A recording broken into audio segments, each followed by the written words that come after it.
So I'm just going to do a short explanation of what's going on with that sort of generative patch that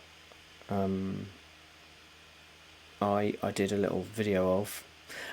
So I'm working on a project at the moment that is much more on the experimental live side of things. It's not like my regular live set, and as a result I'm sort of rethinking how it comes together.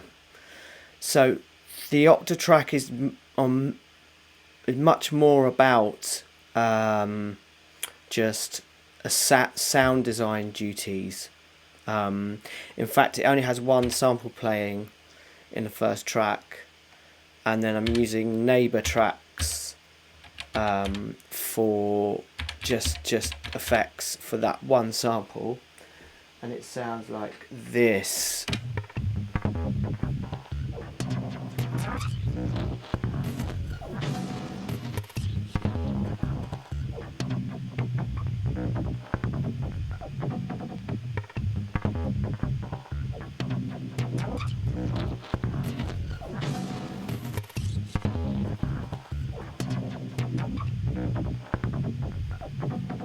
Okay, so it was a weird sort of reverb texture I got out of clouds, a clouds clone on my modular originally.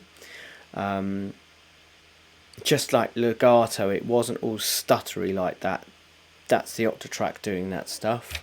So if we have a quick look, I know you can't really read the screen properly, but which is a bit unfortunate actually, but I just had the camera set up so that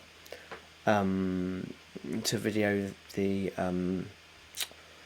patch itself, so you have to excuse that. There are 2 effects per track. The first one is just a filter on the first track, and that's where you're getting that kind of stepped filter sound, because it's opening the envelope on these steps. And then a delay on there, bit of delay. Next channel we've got comb filter, which is something I use a lot of on the Octatrack. You can see all the steps are full for these ones. That's just literally letting the sound through, nothing more. And then a reverb, which I'm not, it doesn't look like I'm using very much of actually, or at all at this point. So that would just be an option, I suppose, for me to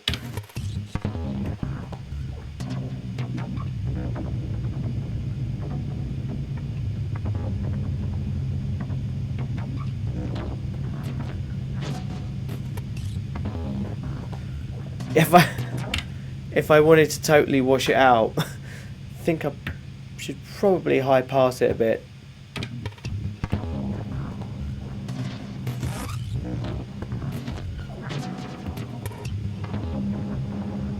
Okay. Yeah. That's a bit more useful now. But yeah, I didn't use that in the end for that particular patch. I suppose I could do when I was jamming out. Next one is a compressor, big fat compressor. So with stuff like this, I'm finding myself putting compressor end of chain quite a lot. So like drowning it in other effects and then compressing. Then it's got another delay on it, which is, I think I've got it set up as a freeze delay. So if I wanted to, I could also glitch that out.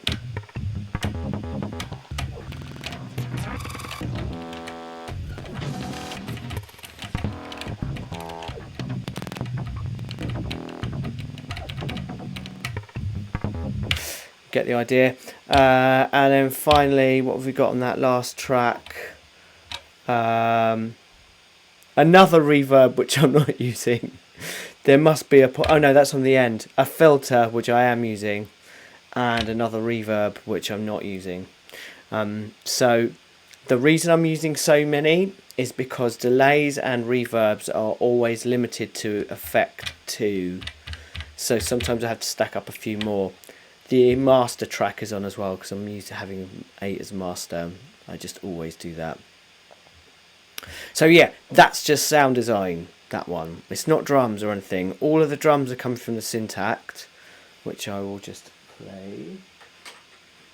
So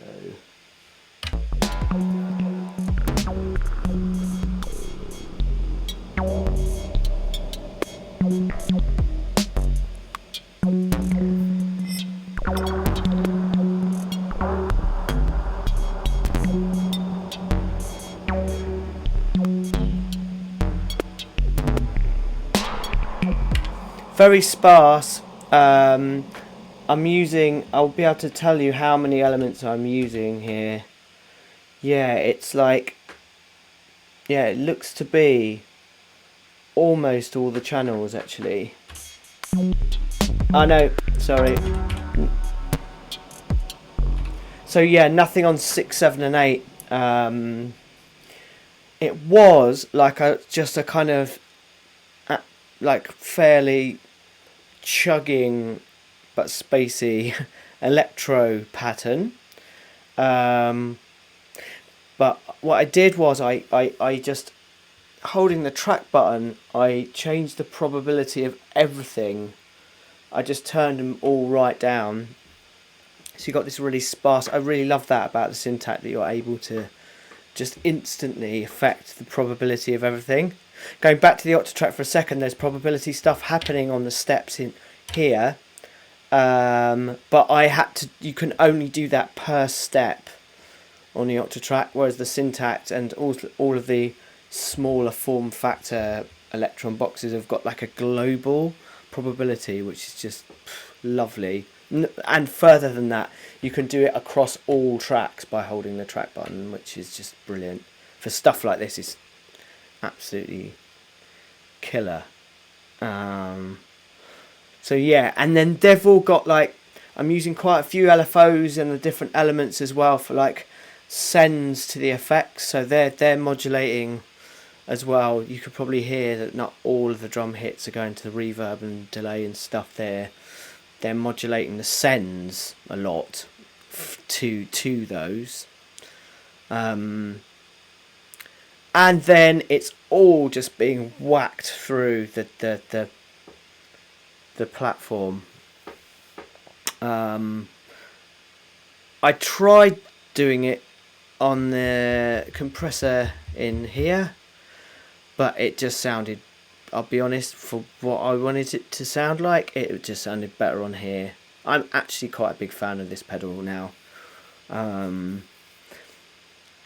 It takes a little while to find the sweet spot of where, because I'm using it in limiting mode as well, not